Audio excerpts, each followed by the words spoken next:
Okay, so after the barn room, you've got the balloon room. And you got this little volcano thing in the middle, and there's some serpent balloons. There's 2 tricks here you want to take advantage of. Again, don't worry about the stuff down below. They're not going to be worth enough points. But there's going to be some like comet, showery things on the left and the right of the volcano.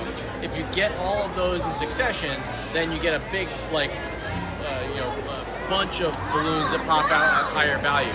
But there's another trick here. If you've got somebody else in your car with you, you guys want to work together.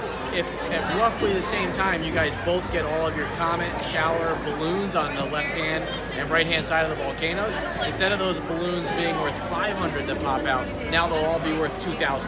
So you want to sync up your timing, get them, and then you can all both score a ton of points.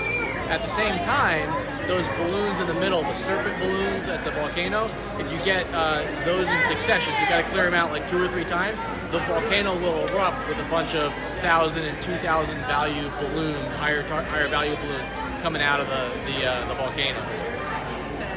And then Green Army plates.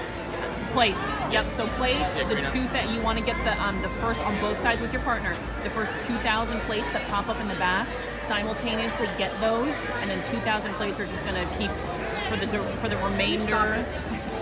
For the remainder of the game, 2,000 plates are just going to come flying up all over the place. If you both get that first one. Yeah. All right. So hit stop and start just the video doesn't get too